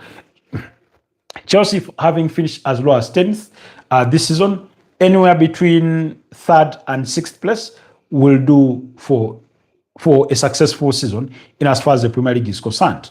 But going far in domestic cup competitions will also go a long way in buying himself a bit of time. Obviously, it will depend on how the others compete, because basically you're going to have, I think, Mikel Arteta as the longest serving Premier League manager next season, in as far as being at one team for the last consecutive few years is concerned, because I know scouts may return here and tell me, oh, David Moyes has been there the longest. I understand. He's had his 10-year stint with Everton, barely a 1-year stint with Manchester United, had, I think, a 2-year stint with West Ham, and now he's back for another 2 years thus far with Everton. So is it 2 years? Not yet 2 years, because he took over the reins from Sean Dyche last season. So it's one year and a couple of months that are in. So, but when you look at the scope of the Premier League table, you're going to have to compete with Mikel Arteta. You're going to have possibly an Enzo Maresca at Manchester City. You're going to have a Michael Carrick at Manchester United, and Xabi Alonso at Chelsea, of course. Arne Slot at Liverpool. We do not know how he will, improve better next season. You'll have Unai Emery still with with Aston Villa, trying to hack it in the Champions League as well as domestically. Ed Howe could be a bit different next season compared to what he has been this season with that European football sort of distractions and things like that. You never know how they turn up. You're going to have Roberto De Zerbi in the mix. So when you look at those respective teams and the guys in charge of them and what they have achieved previously, but the things that have gone wrong for them this season, particularly for Arne Slot and maybe by extension Ed Howe, not to forget the shenanigans that Tottenham Hotspur have been through. Yeah, when I say anywhere between 3rd and 6th, I don't think I'm being unjust to Chelsea to make that suggestion. Okay. Mr. Devo says, well done on the title again. By the way, thank you so much. We're still celebrating. I think, Viola, tomorrow you should buy me some cake so that I celebrate more as we look forward to the UEFA Champions League final. Let me bask in my glory and joy while it still lasts. I've told the personal stories before of how things have gone for me in years gone by. And like Josh Koronki said yesterday, that when you achieve something, it takes you in so many places back, in the journey. So that's the story of the Arsenal fans, what they are going through. As they continue with their celebration, a part of them goes back to a certain place in their history to remember, oh, we were at this point. When you go back to the 2021 Premier League season, Arsenal lost 4 consecutive games for the first time since 1959. And among those defeats came, I think, was one against Aston Villa, another against Burnley. I do not remember the others, but that's how long they had sunk. Then at the start of the 2021-2022 Premier League season, they had their worst start ever in a Premier League campaign or in a league campaign. And that's when they lost 3 games, scored no goal, and had conceded 9. So there's that backdrop to the story. Okay, what are your thoughts on Pep Guardiola leaving Manchester City? One of the biggest stories of the Premier League. It's the end of an era. It was Erik ten Hag who arrived at Manchester United back in 2022, in the summer of 2022, and he said, Liverpool and Manchester City have been brilliant, but eras come to an end. Unfortunately, his own era ended before he ended the eras of those that he had come to dethrone. But first of all, Pep Guardiola is going to be a huge miss in as far as the Premier League is concerned. I would love him to stay and continue to compete. First of all, I appreciated him and the idea of staying at Manchester City for as long as he did, because his reputation prior had been that he had never stayed at the club longer than 4 years, because it was at Barcelona where he was from 2008 until 2012. And then he took a sabbatical of 1 year and then went to Bayern Munich, where he spent 3 years, and then Manchester City. So he's done tremendously well. Only in 2 seasons out of the 10 seasons did he come out empty-handed as a manager. But also, on average, in the 10 years, he's achieved at least 2 trophies per season, having won 20 major titles, including the Community Shields. I do not know why. Something doesn't make sense to me. When a team wins the Community Shield, suddenly it's just a curtain raiser, it's a glorified friendly, it doesn't mean anything. But when a manager is leaving and they're counting pieces of silverware they've won, or major pieces of silverware, they include the Community Shield. And yet, if Manchester United win it, people want to sort of make it like it's nothing. If Arsenal win it, it's the same thing. If Liverpool win it, whichever team wins it, they want to make it feel like it's nothing. And yet when, somebody is signing out, they look back and say, oh, he won this and this, including the Community Shield as a major piece of silverware. So, and he won 3 of those. Won 5 Carabao Cups, won 6 Premier League titles, 1 UEFA Champions League, 3 FA Cups, a UEFA Super Cup, and a FIFA Club World Cup. He's done tremendously well. I think if he has any regrets, leaving Manchester City, he said his only regret was not giving Joe Hart a chance. And Joe Hart told in one of the podcasts that as soon as Pep Guardiola arrived, he told him he was not part of his plans, that he did not fit in whatever he was going to build. And Joe Hart said he did not take it personally. He understood that it was frustrating for him as a player, but he understood that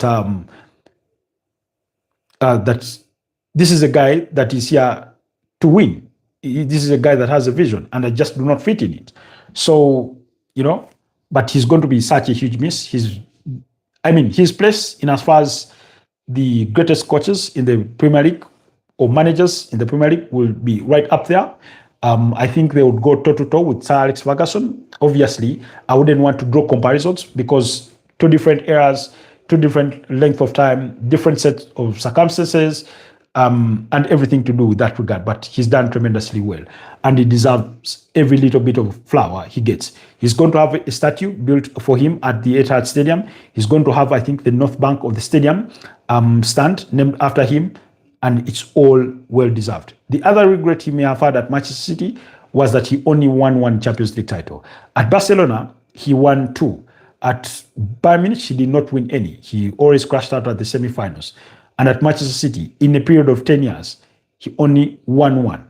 Only 1 like this. Is it a kind reminder of how difficult it is to win the UEFA Champions League? I do not know, because a lot of people have said, including Luis Enrique of PSG, including Mikel Arteta of Arsenal, and a couple of others. I think, was it Andoni Iraola who said, Hansi Flick said just as much, that he is the greatest coach ever, So if people share those sentiments, and yet somehow, when it comes to his Champions League tally, he's not won as much as you'd have loved it to be, because you have Carlo Ancelotti, who's won 5 of them, 3 with Real Madrid and 2 with AC Milan. In 2003, when they beat, I think, Juventus in post-match penalties in one of the most boring finals, I think, in the history of the Champions League. And then in 2007, and then with Real Madrid in 2014, 2022, and 2024. So, he's not achieved those heights. I think that will be his other regret in as far as when he looks back at Manchester City. But having been able to bring their only piece of accolade or silverware in the Champions League, I think, it will pass for a very slight regret, if any. Okay. Vala says in far, okay. Oh no, it was Summer Banks. 10th this season. Lero. Okay. The Cherries are celebrating Europe as well. They deserve to celebrate every little bit of it. Even if they want to do a parade in the streets, I'll be okay with it. Same applies to Sunderland.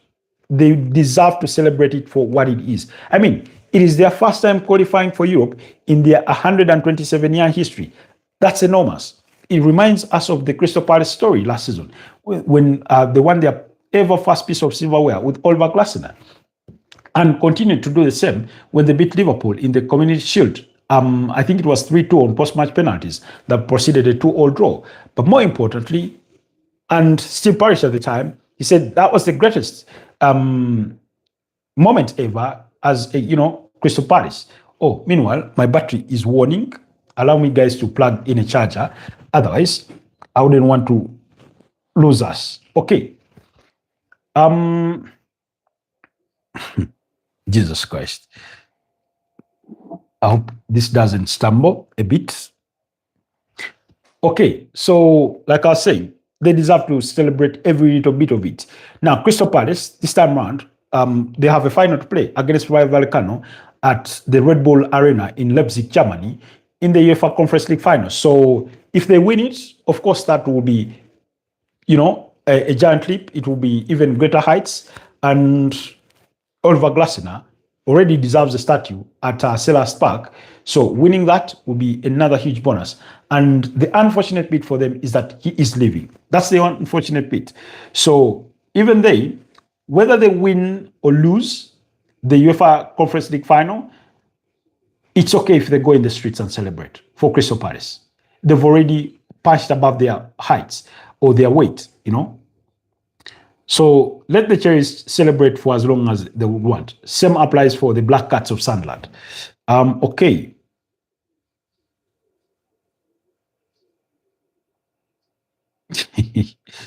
Okay. Even Chelsea, we deserve to celebrate. We won every cup. Chelsea, you've already made your celebrations. Now, Viola is having I don't know what. It's not anxiety.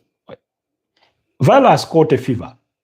When Arsenal fans celebrated their triumph, in as far as the Premier League title is concerned, Viola seems to have picked up a cold. You know that saying, for those of you that did European history, that was it that I don't remember who was the quote from that when was it Metternich said somebody said that when my son coughs, Metternich may hear of it. It was to do with the dictator in Europe.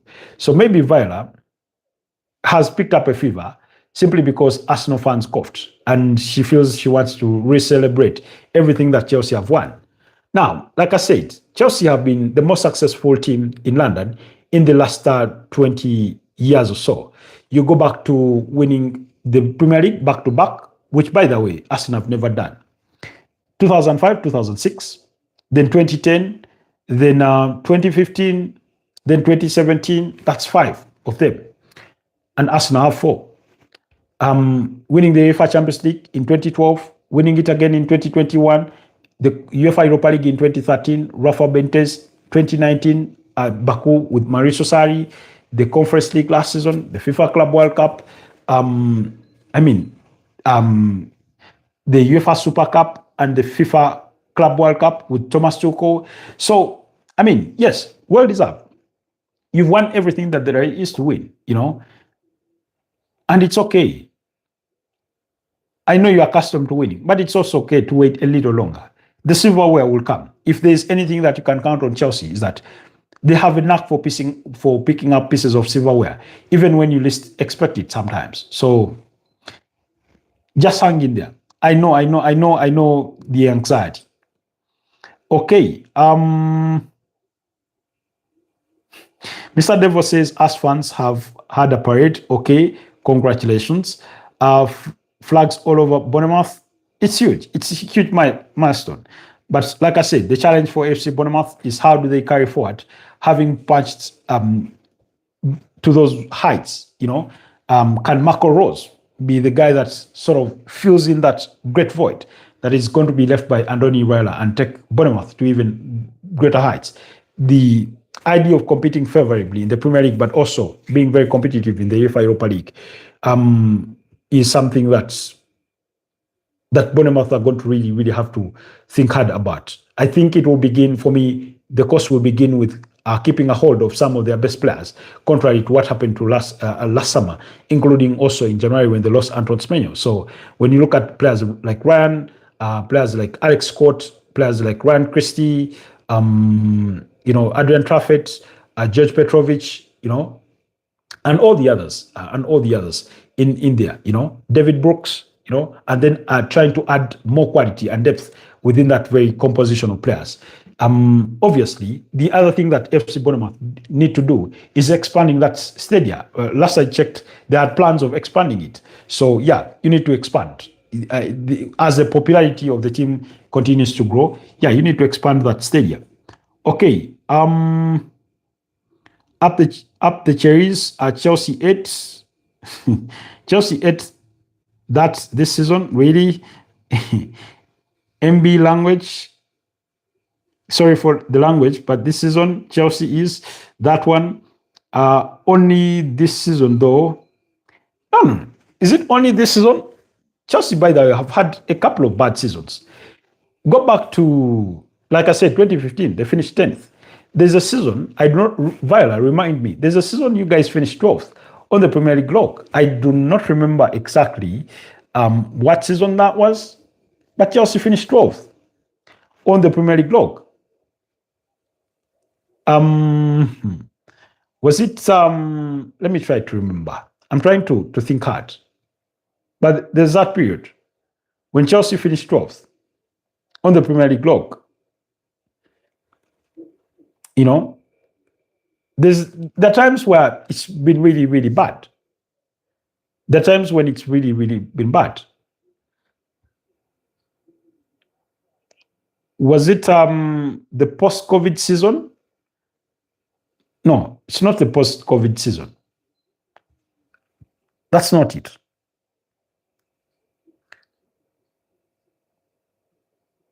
But, somewhere in between there. Okay. Mr. Devo, they're telling you to govern yourself. They're telling you to govern yourself. Viola is telling you to govern yourself. Viola is a Chelsea fan, in case you're not aware. But well done for getting to the FA Cup final. We are already working on the stadium. Okay, that's brilliant. Mr. Devo, should I give you amplifiers? Because I'm enjoying your comments against Chelsea.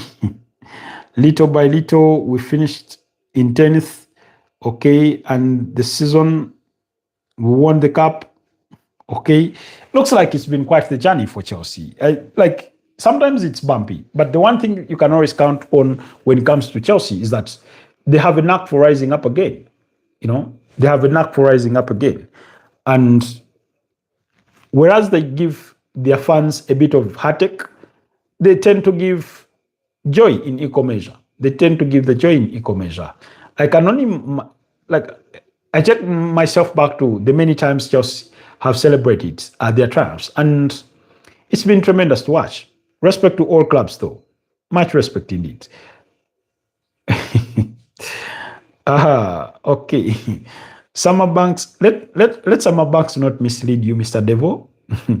Apart from Southampton, okay, your rivalry is there for the world to see with Southampton. Anyways, okay, the other key story from or key moments or highlights from the final day of the Premier League were two stories at two different stadia. But we'll begin at Anfield, because at Anfield, in 2012, finished 10th, okay? Yeah. Now, at Anfield, another king of the league, of the Premier League, bowed out. That was Mohamed Salah. Yep. After 9 seasons at sitting in that iron chair at Anfield, he has bowed. Yesterday, for the last time, he drove out of Anfield. Unfortunately, not as a champion this season in any competition, but holding his head high of what he has achieved over the years.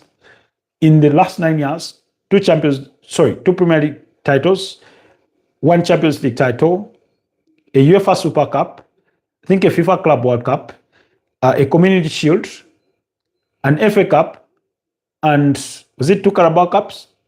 So he's done tremendously well. And on the front page of that Anfield cover story was a subtitle, "In Andy Robertson also leaving." Now, Andy Robertson for weeks has been in advanced talks with Tottenham Hotspur, so chances are he's going to join Tottenham Hotspur. Very experienced left back. That's the Scottish international, and it's really, really brilliant. So a king bow out at Anfield, and that is Mohamed Salah. I've used these words before.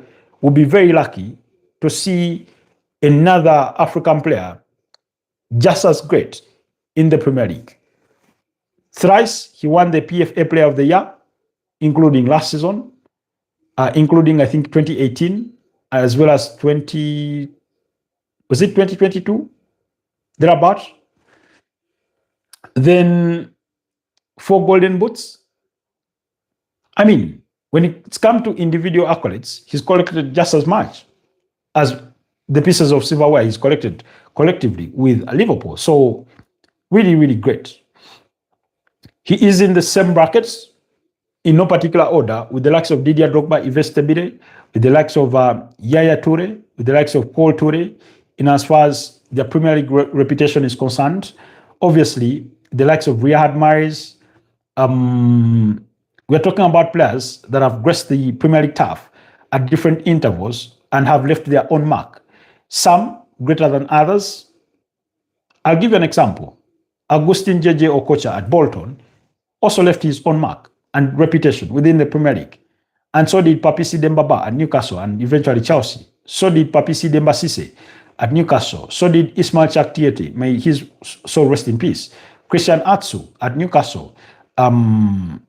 You go back to players like Yakubu Aigbini at Everton, players like Obafemi Martins at Newcastle. They all played their part, players like Steven Pienaar, the South African, during his stint at Everton. I think, did he have a stint with Tottenham Hotspur later on? So they all had, John Obi Mikel, they all had their marks on Premier League football. But the guys like Mo Salah, Yaya Toure, Didier Drogba, Paul Toure are really, really put that bar really, really high for the next guys that will come through, the next guys that will come through. Obviously, I do not forget Pierre-Emerick Aubameyang, Bissan Royal Maya, and Nwankwo Kanu, I do not forget all those guys, So, yeah. Then, the other story in a similar breadth was at the Etihad Stadium. While Pep Guardiola was hanging up the boots, while Pep Guardiola was bowing out, saying goodbyes to the Blues and the citizens of Manchester City, Bernardo Silva was shedding tears, being accommodated a guard of honor on the same day. John Stones was equally bowing out. For Bernardo Silva, after 9 years at the club, having moved there with back in 2017, when he left Monaco for about 50 million euros, John Stones having joined the club in Pep Guardiola's debut campaign, that's 2016, joining from Everton. They've all had colorful careers at Manchester City. And everything Pep Guardiola has won, he's won with those players at the sort of bedrock of those things, So for John Stones, I mean, injuries have been a key part of that, but nonetheless, he will walk out with his head held high that he achieved everything there was on the table with Manchester City. For Bernardo Silva, looking at the sort of quality he's continued to display this season, I thought he was still good to carry on for at least another 2 years or so with Manchester City, but the decision was made that he will be parting ways with the club. A lot of clubs are clamoring for his signature, including the likes of Juventus, AC Milan, etc. We do not know where his destination will be, but at least I know for an absolute fact that whichever club will be able to scoop him up will be getting quite the talent in a guy in the Portuguese international, despite his diminutive height. So those are the other two key talking points from over the weekend. But what weekend would it have been if I do not talk about Manchester United? Not where they finished not Michael Carrick signing a two-year contract, but the story of Bruno Fernandes, arguably the best player in the Premier League this season. He broke the record held by Thierry Henry from the 2002-2003 Premier League season, as well as Kevin De Bruyne from the 2019-2020 Premier League season, when they accumulated 20 Premier League assists in a single campaign. Well, he beat them to the punch, or he beat that record, has provided 21 assists this season, including scoring 9 goals, giving him a 30-goal involvement in as far as the league is concerned. He's since won the Football Writers Association Award for Premier League Player of the Year. He's since won the EA Sports Premier League Player of the Year accolade, and I saw his mini speech talking to the rest of the Manchester United squad saying, whereas it's an individual accolade, he wouldn't have achieved it had it not been for his teammates and etc. etc. Ever since he joined Manchester United in January 2020, I think he's been arguably the most consistent and best player in Manchester United colours. And when we talk about, when I'll be doing my awards, Premier League awards for the season, I'm ready to give him his flowers in as far as this campaign is concerned. Yes, he's been there when things went sideways for Manchester United at the different spells under different head coaches, but somehow he's always found the level of ground to continue to contribute. I do not think he has a single season where his goal contribution in the Premier League alone was below 15. So it's quite tremendous. Can he deliver more of the same next season? Only time will tell. But that will be the hope amongst Manchester United fans. So Bruno Fernandes, it's about, for me, one of the most effective number 10s there is in European football at present. Can he carry the same form to the Portuguese national team and help them maybe win pieces of silverware? We are going for the World Cup, and he's going to be at test when he goes with Portugal. Of course, Portugal have a very, very decent team that has the likes of Ruben Neves, Joao Neves, Vitinha, Bernardo Silva. In that midfield, players like Francesco Conceição, players like Rafael Leao, players like Cristiano Ronaldo de Santos Aveiro, Goncalo Ramos from PSG, Nuno Mendes, the left back at PSG, Ruben Diaz from Manchester City, Rui Patricio, the goalkeeper, Jose Sa, among others, the Nelson Semedos of this world. We wait to see if Roberto Martinez can lead them to the kind of heights that he failed to lead Belgium with when he guided them through the 2018 World Cup, among other major tournaments. So can Bruno Fernandes be the catalyst to Portugal's success? We're talking about the reigning champions of the UEFA Nations League. So they beat Spain in the final to win it. So I think I did not want to do a disservice to Summer Banks, aka Sagittarius. And in some circles, I do not know why or how, but Haj is a name that seems to be growing on her. I hope it's not the case. Okay, but Manchester United fans, now, meanwhile, it's been so, because it's so big an achievement for Bruno Fernandes, Manchester United fans are planning on parades to celebrate Bruno Fernandes' achievement. Since when do we celebrate individual achievements of individual players? But anyways, I'll leave that to the Manchester United fans to treat their team as they see fit and their players, but he does deserve all the roses, whether they are red, are pink, white, or otherwise, or turquoise. Give him his roses. He's worked for them. Bruno Fernandes, big player.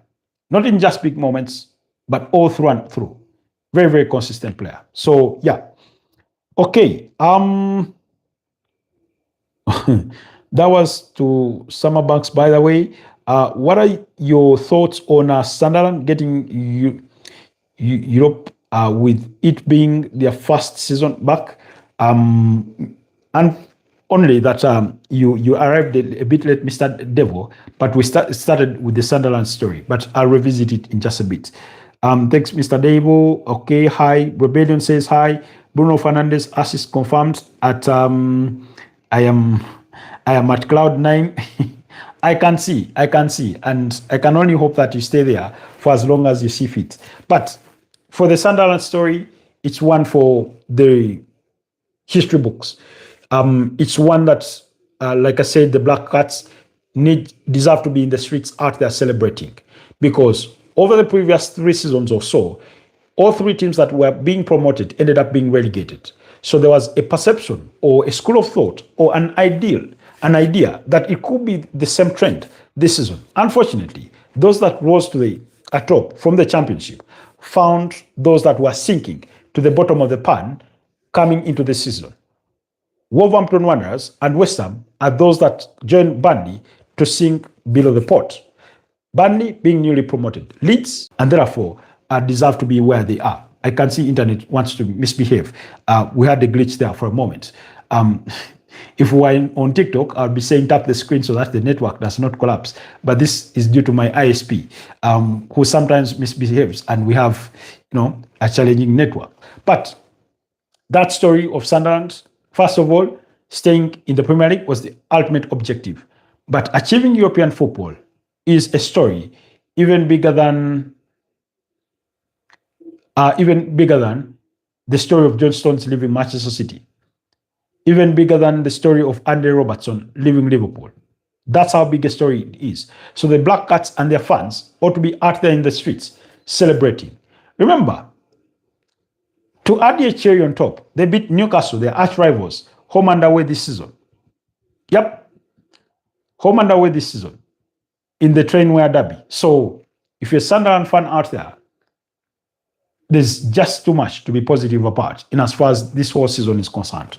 So congratulations to you all, Sunderland fans out there, if any, on that tremendous achievement. It's really, really huge. So, like I said, the Premier League final day was a gift that kept on giving when it came to major stories. And I think we've looked at all of them. But the final story of that Premier League final day lay with West Ham United being relegated. As unfortunate as it may sound, not for me individually, but for the West Ham fans out there, for those of you that are good at following social media, there's a clip of Summerbank says he deserves to be appreciated. Yes, he does deserve. I know if you could give him a hug, but unfortunately, he's miles apart. But find a picture of Bruno Fernandes and hug it, even if it is your own phone. Assume he's there physically. Anyways, jokes aside. Okay, so West Ham getting relegated. I don't know if you guys have seen, but there's a trending video of Declan Rice after learning that West Ham had been relegated. It's a team that gave him a chance after Chelsea dropped him. It's a team that he captained to the triumph of the UEFA Conference League back in 2023 before joining Arsenal. And it was unfortunate for him to receive that kind of news at the time when he received the news. And you could see the disappointment in his face that had happened to his team. Although he does acknowledge one thing, that what he had achieved with Arsenal, there's nothing that was ever going to rob him of the moment of basking in that glory of winning a Premier League title with the Gunners. And he takes me back to some of the words he said. As soon as I spoke to Mikel Arteta, I knew this is the club I wanted to join. I was convinced. So there's maybe on another given day, we'll have a discussion about Mikel Arteta. I would want to understand, and I wish somebody could connect me to Charles Watts. I would want to understand inside the mind of Mikel Arteta, what is it about him that when he sits on a round table with a player, it's very, very hard for him not to walk away with a yes from that player. It's other parts of the deal that may collapse the deal, but when he points at a player and he gets at a table one-on-one with him, chances of him convincing him to join him and he gets a yes are really, really high. 9 times 9 times out of 10, if not 9.5 times out of 10. So, it's really, really that big or that good. Anyways, guys, it's been 2 hours of this broadcast. I had intended to do a 2-hour long broadcast because we missed our broadcast in the morning. And like I said, it was due to powers beyond my own control. Same thing could happen tomorrow because I do not think we'll have power in the early morning or throughout the day because of the ongoing maintenance with UEDCL. So my hands are a bit tight at the moment on that. So, but we'll see. If we can do it, we'll be here to do it. If we do not do the morning broadcast, then we'll be here at the night to try and do our very best to compensate for lost time. And thank you so much for your company, guys. It's been a pleasure having you all on tonight's broadcast. Summer Banks, much appreciated. Rebellion, Mr. Davo, thank you so much. Viola, forever indebted. Skulls, thank you so much. Who else? I'm trying to read as many names. Amelia, thank you so much. Who else? Raymond Kangumba, it was a pleasure. Son of Soweto, Gratao Games, thank you so much. What's his name? Is it TNT or NT? There's somebody I think I'm missing.